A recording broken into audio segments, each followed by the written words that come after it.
राज्यातल्या भाजप कोर कमिटीची अमित शहांनी घेतली शाळा. धुसफूस सवाट्यावर येऊ देऊ नका. लोकसभा निवडणुकीतील चुका टाळा. शहांच्या सूचना.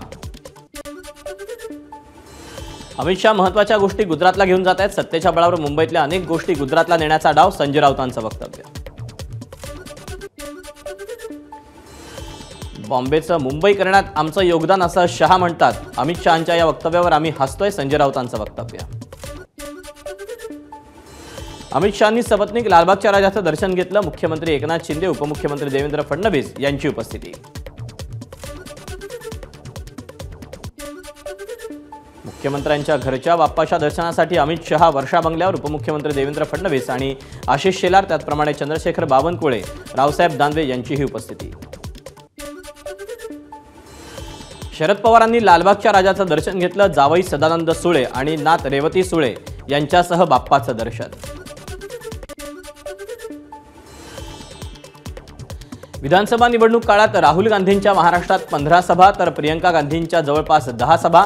तुम्ही बोलवाल तिथे सभेला येईन. राहुल गांधींनी प्रदेश नेतृत्वाला सांगितल्याची माहिती. उद्धव ठाकरे मवियाचा चेहरा नसतील अशी फडणवीस बासुंदी उधळतायत. स्वतःच्या काळवंडलेल्या चेहऱ्याची काळजी करावी. सामना अग्रलेखातून देवेंद्र फडणवीसांवर जोरदार हल्लाबोल. महाराष्ट्राचा मुख्यमंत्री कोण असेल हे हायकमांड ठरवेल. मवियाच्या मुख्यमंत्री पदाबाबतच्या चेहऱ्यावर विजय वडेट्टीवार यांची प्रतिक्रिया. मतं मिळवण्यासाठी लाडक्या बहिणीसारख्या योजना आणल्या. वडेट्टीवारांची टीका. शरद पवारांना सोडून गेलेल्या लोकांना आता असुरक्षित वाटतंय. विजय वडेट्टीवारांचा आरोप. खासदार प्रतिभा धानोरकरांचं विजय वडेट्टीवार यांना पराभूत करण्याचं अप्रत्यक्ष आवाहन. याबाबत वडेट्टीवारांकडून पक्षश्रेष्ठींकडे तक्रार. प्रतिक्रिया देण्यास मात्र नकार. अजित पवार मध्येच शस्त्र टाकणार नाहीत तर ते निवडणूक लढणार. अन्न नागरी पुरवठा मंत्री छगन भुजबळ यांचं वक्तव्य. पुढच्या महिन्यात निवडणूक घोषित होईल. नोव्हेंबरमध्ये मतदान होईल. अशोक चव्हाणांनी वर्तवला अंदाज. जालन्यातील परतूरमधल्या सभेत चव्हाणांचं वक्तव्य. आरक्षणाचा विषय वाटतो तितका सोपा नाही. मनोज जरांगेंचे अनेक गैरसमज दूर झालेत. भाजप खासदार अशोक चव्हाणांची प्रतिक्रिया. अब्दुल सत्तार बनले मनोज जरांगे आणि मुख्यमंत्री एकनाथ शिंदे यांच्यातला दुवा. मराठा आरक्षण आणि शेतकरी मुद्द्यावर पोचवली एकमेकांची मतं. जरांगे पाटील यांची बाजू घेतो म्हणून बार्शीत एका तरुणाला मारहाण केल्याचा आरोप. बार्शीचे आमदार राजेंद्र राऊत यांनी गुंडांकरवी मारहाण केल्याचा मराठा आंदोलकांचा आरोप. भंडाऱ्याच्या जागेसाठी काँग्रेस आणि ठाकरे गटाची रस्सीखेच. भंडाऱ्यात काँग्रेसचा उमेदवार निवडून येईल. काँग्रेसचे जिल्हाध्यक्ष मोहन पंचभाई यांचा दावा. राज्यपाल CP राधाकृष्णन यांची नाशिक जिल्ह्यातील सर्वपक्षीय लोकप्रतिनिधींसोबतची बैठक संपन्न. गोदावरी नदी प्रदूषणासह सिंहस्थ कुंभमेळ्याच्या बाबत राज्यपालांकडून बैठकीतून आढावा. शिवाजी महाराजांच्या पुतळ्याची उंची ठरवण्यासाठीच्या धोरणात बदल. तज्ज्ञ समितीची शिफारस. 15 दिवसात घोषणेची शक्यता. पश्चिम रेल्वेवर आठवडाभर लोकल धीम्या गतीने धावणार. पश्चिम रेल्वेवर 6व्या मार्गाच्या उभारणीसाठी 10 तासांचा ब्लॉक. वेगमर्यादा लागू केल्यानं पश्चिम रेल्वेची वाहतूक धीम्या गतीने. म्हाडा आता प्राईम लोकेशनवर होर्डिंग्स उभारणार. जाहिरात कंपन्यांना जागा भाड्यानं देऊन कमाई करण्याचं उद्दिष्ट. वर्षाकाठी सुमारे 150 ते 200 कोटी रुपयांची कमाई करण्याचा म्हाडाचा विचार. नाईट फ्रँक कंपनीच्या सर्वेक्षणानुसार मुंबईत ज्येष्ठ नागरिकांकडून सर्वाधिक घरांची खरेदी. चालू वर्षात आतापर्यंत ज्येष्ठ नागरिकांकडून 15,275 मालमत्तांची खरेदी. समृद्धी महामार्ग पुण्याला जोडणार. पुणे आणि शिरूर दरम्यान प्रस्तावित असलेला 53 किलोमीटरचा 6 पदरी उड्डाणमार्ग पुढे अहमदनगर आणि छत्रपती संभाजीनगर मार्गे समृद्धी महामार्गाला जोडणार. बदलत्या हवामानाचा मिरचीच्या उत्पादनाला मोठा फटका. विषाणूजन्य रोग आणि अळीचा प्रादुर्भाव झाल्यानं नंदुरबारमध्ये मिरचीच्या उत्पादनात घट. पुण्यात डेंग्यू आणि चिकनगुनिया आजाराच्या रुग्णांमध्ये मोठी वाढ. प्लेटलेट्सची मागणी वाढली. रक्तदान शिबिरं कमी झाल्यानं रक्ताचीही कमतरता. गडचिरोली जिल्ह्यात पावसाच्या जोरदार सरी. भामरागडच्या पार्लकोटा नदीला पूर आल्यानं जनजीवन विस्कळीत. अनेक घरांमध्ये पुराचं पाणी. सिंधुदुर्ग जिल्ह्यात सकाळपासून पावसाची संततधार. पुढील 2 ते 3 दिवस हलक्या ते मध्यम स्वरूपाच्या पावसाचा अंदाज.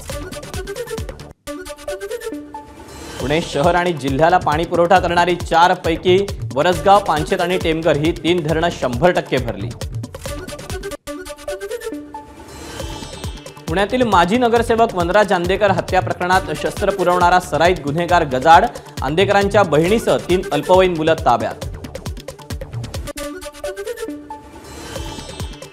नारपार नदीजोड प्रकल्पात नांदगावचा समावेश करण्याची मागणी. खासदार भास्कर भगरेंच्या उपस्थितीत जलहक्क समितीची बैठक संपन्न.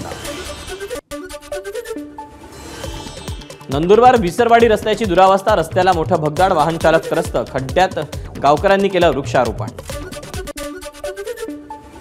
खासदार प्रतापराव जाधव यांचा भाचा आहे असं सांगून गाडीवर खासदारचा लोगो लावून फिरणाऱ्या तरुणाला पोलिसांचा दणका. कुठल्याही दबावाला बळी न पडता पोलिसांनी 3000 रुपये दंड वसूल केला. सांगलीच्या आटपाडीमधील डबई कुरणात 420 हेक्टर क्षेत्रात शेळ्या मेंढ्यांना चरण्यास वनविभागाकडून परवानगी.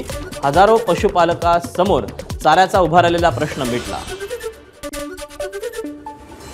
बुलढाण्यातील गोमाल गावात गेल्या आठवडाभरापासून अतिसाराच्या साथीचं थैमान. जळगावच्या जामोदच्या डॉक्टर संदीप वाकेकर यांनी 15 किलोमीटरची पायपीट करून शेकडो जणांचा जीव वाचवला. पुण्यात मद्यपी टेम्पो चालकाच्या धडकेत महिलेचा मृत्यू. अपघातात मनसेचे पदाधिकारी श्रीकांत अमराळे गंभीर जखमी. करिश्मा चौकात काहींना धडक देऊन जखमी केल्यावर अमराळेंनाही उडवलं. पुणे सीआयडीच्या अपर पोलीस अधीक्षकाला अटक. महाबळेश्वरमधील हॉटेल व्यावसायिकाला दारू परवाना मिळवून देण्याचा बहाणा करून फसवणूक केल्याचं समोर. पोलीस महासंचालकांकडे केलेल्या तक्रारीनंतर कारवाई. नंदुरबारच्या बाल शहीदांना 78व्या स्मृतिदिनानिमित्त अभिवादन. स्मारक चौकात पोलिसांसह शाळकरी विद्यार्थ्यांकडून अभिवादन. 25 लाखांचा गांजा तस्करी प्रकरणी नाशकातून दोघांना अटक. भंडारा शहर पोलिसांच्या पथकाची कारवाई. अहमदनगरच्या कुमकर बॅग हाऊसला आज पहाटे आग. शॉर्ट सर्किटमुळे आग लागल्याची प्राथमिक माहिती. नाशिकच्या सटाण्यात बनावट बंदुकीचा धाक दाखवून 2 लहान बालकांच्या अपहरणाचा प्रयत्न. संशयिताला स्थानिकांच्या मदतीनं पोलिसांनी घेतलं ताब्यात. बदलापुरात वाढदिवसाच्या पार्टीत गुंगीचं औषध देऊन तरुणीवर दोघांकडून अत्याचार. पोलिसात बलात्काराचा गुन्हा दाखल. गुंगीचं औषध देणाऱ्या बर्थडे गर्ललाही पोलिसांनी घेतलं ताब्यात. चंद्रपूरच्या चिमूरमध्ये अत्याचारातून अल्पवयीन मुलगी गर्भवती झाल्याचा प्रकार समोर. 4 आरोपींविरोधात गुन्हा दाखल. वर्ध्यात राष्ट्रवादी काँग्रेसचे प्रवक्ते नितेश कराळे यांनी मुरुम वाहून नेणाऱ्या गाड्या अडवल्या. पोलिसांच्या सभास्थळी मैदानाची उंची वाढवण्यासाठी विना रॉयल्टी हजारो गाड्या मुरुम उत्खनन केलं जात असल्याचा आरोप. देवगिरी एक्सप्रेसमध्ये 1 महिन्यांच्या बाळाला बाथरूममध्ये ठेवून पालक पसार. सिकंदराबादहून मुंबईकडे येणाऱ्या देवगिरी एक्सप्रेसमधली घटना. अज्ञात मुलीच्या पालकांविरोधात तक्रार दाखल. एबीपी माझा, उघडा डोळे बघा नीट.